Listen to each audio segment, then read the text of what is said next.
Bismillahirrahmanirrahim. Nah, bukti iman yaitu dengan mengibadati Allah Subhanahu wa taala. Maka itu kalau kita perhatikan Al-Qur'anul Karim, maka perintah pertama mulai dari surah Al-Baqarah, maka perintah yang pertama dalam bahasa Arab disebut fi'il amr yang pertama. Perintah yang pertama adalah menyuruh, ya ayyuhan nasu u'budu rabbakumul ladzi khalaqakum. Wahai manusia, ibadatilah Rabbmu yang telah menciptakanmu. Ibadatilah Rabbmu. Lihat, perintah pertama agar kita beribadah kepada Allah Subhanahu wa taala. Apa itu ibadah? Allah katakan, wa ma khalaqtul jinna wal insa illa liya'budun. Tidak kuciptakan jin dan manusia kecuali untuk beribadah. Kalau ayat ini diartikan menyembah, itu mempersempit ruang gerak. Sebab orang puasa menyembah tak ada orang puasa bilang orang menyembah Allah. Orang solat menyembah Allah. Orang puasa tidak disebut menyembah Allah, tapi dia ibadah. Orang memberi sedekah tidak sebut menyembah Allah. Seorang suami keluar rumah mencari nafkah yang halal untuk kehidupan, menghidupkan keluarganya, jadi nilai ibadah. Seorang istri di rumah sambil menyapu, dia berzikir, membersihkan rumahnya, apa semuanya, jadi nilai ibadah. Maka ibadah itu berbeda dengan menyembah. Setiap menyembah adalah ibadah, tapi setiap ibadah tidak sama dengan menyembah. Apa itu ibadah? Ibadah itu adalah ismun jami' li kulli ma yuhibbuhu Allah wa yardahu binal af'ali batinati wa zahirah.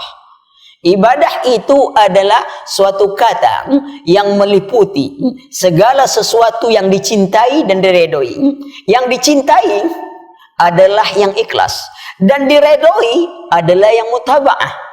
Yang mengikuti Nabi sallallahu alaihi wasallam itu yang dicinta, yang diredoi. Ya, apakah itu perkataan maupun perbuatan, apakah itu zahir maupun batin, itu semua jadi nilai ibadah.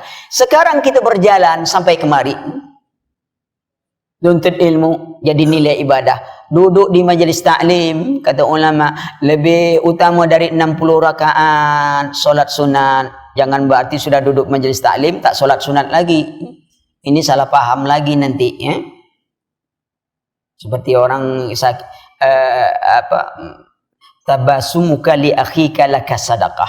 Senyummu untuk saudaramu sedekah.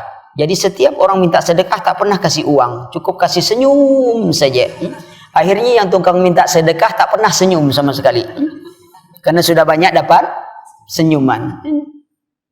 Salah dalam memahami keadaan. Perhatikan.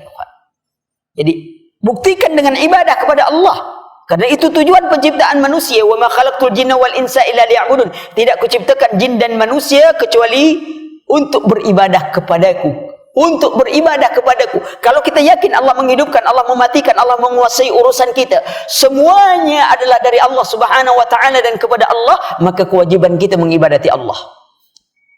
Coba bayangkan, kalau kita baru di PHK kerja, sementara istri masuk rumah sakit mau melahirkan, rumah kontrakan diambil orang, kendaraan sudah diambil perusahaan, anak mau kuliah, duduk menung di rumah sakit, tiba-tiba datang orang, rupanya teman lama. Ngapain di sini? Kita ceritakan kesusahan kita. Lalu dia bilang, kenapa engkau jadi seperti ini? Sudah, kerja tempat saya. Rumah kamu diambil, udah, itu ada rumah saya. Pakai mobil saya.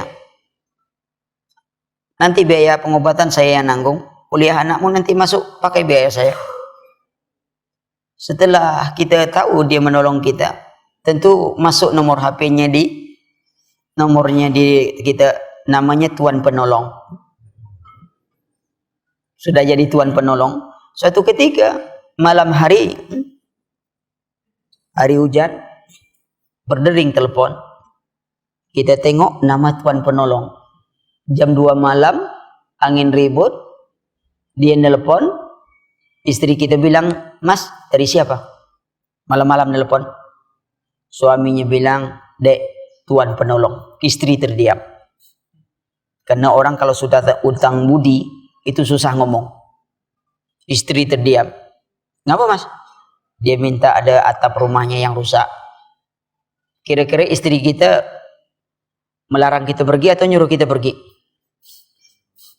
Sebagai manusia mesti dia nyuruh. Pergilah mas, masalah atap aja dia minta tolong sedikit. Orang kita sudah dikasih rumah, dikasih mobil, dikasih ini semuanya. Masa kita tak pergi begitu? Dipanggil seperti itu. Subhanallah, sangat pandai berbalas jasa. Allah subhanahu wa ta'ala, apa yang diberikan kepada kita. Ketika kita lahir, kita tak punya apapun, Allah beri kita. Ketika kita tak bisa berjalan, Allah beri kita berjalan. Tak bisa melihat, Allah beri kita melihat. Tak bisa mendengar, Allah beri kita mendengar. Tapi setelah kita dapatkan semuanya, ilmu kita dapatkan, kekayaan kita dapatkan, kekuatan kita dapatkan, kita berkhianat kepada Allah. Tidakkah betapa hinanya diri kita berkhianat kepada Allah? Kalau kepada manusia tadi saja kita tidak berterima kasih, semua orang bilang, kita ini orang yang terlalu kurang ajar. Tapi kenapa kepada Allah kita tidak pernah merasa kurang ajar? Allah telah beri kita nikmat. Laqad khalaqnal insana fi ahsani taqwim. Kami ciptakan manusia dalam sebaik bentuk. Bayangkan Pak, bentuk kita ini saja harus kita syukuri. Coba Bapak bayangkan. Ibu-ibu juga boleh bayangkanlah. Kalau gigi ini tumbuhnya seperti jenggot. Yang atas manjang ke bawah, yang bawah naik ke atas. Tak usah banyak-banyak Pak. 2 saja. Apalagi kalau semua gigi tumbuh kayak jenggot bertemu, akhirnya orang tak tahu mana muka mana gigi. Lihat, itu saja kita syukuri itu. Bagaimana gigi yang dengan kekerasannya, namun dia tetap tunduk pada ketentuan Allah. Bisa tak gigi? Mana lunak gigi dari bibir? Bibir lunak, tapi gigi tidak pernah mau melanggar ketentuan Allah. Kamu tumbuh hanya sebatas bibir. Sudah, tak mau dia keluar-keluar banyak-banyak lebih. Sikit-sikit saja kadang ada. Tapi lihat, itu saja itu nikmat yang besar yang diberikan oleh Allah subhanahu wa ta'ala. Kenapa kita tidak syukuri? Ginjal kita saja kalau sudah sakit ginjal, repotnya setengah mati. Karena kita pun sudah hampir mati. Lihat. Belum lagi bayar cuci darahnya semua ini. Kini tak perlu cuci darah lagi. Nikmat yang besar diberikan Allah. Tak usah itu lagi. Saya contohkan lebih dekat lagi lah. Tak usah kita dulu kaji alam. Lihat ada awan bertulisan Allah. Ini baru mau tobat. Jangan. Tubuh kita saja dulu. Coba perhatikan. Fungsi perut kita. Yang menghancurkan makanan. Otomatis atau manual? Otomatis kan? Kalau sempat manual, itu kacau Pak. Sempat kita makan daging rendang, tepat daging rendang tuh yang lihat-lihat, itu susah untuk narik-nariknya di dalam. Bayangkan, nikmat yang Allah berikan itu saja harus disyukuri. Tapi betapa banyak manusia tidak menyadari nikmat Allah subhanahu wa ta'ala.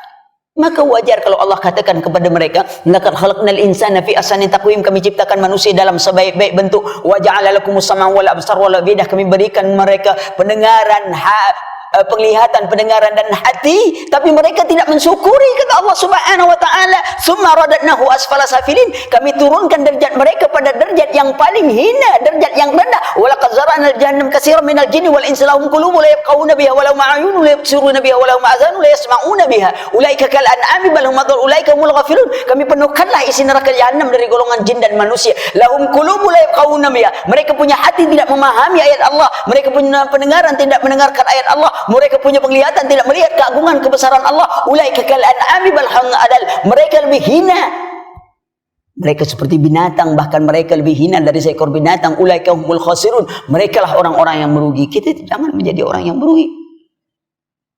Hidup, buktikan iman kita kepada Allah.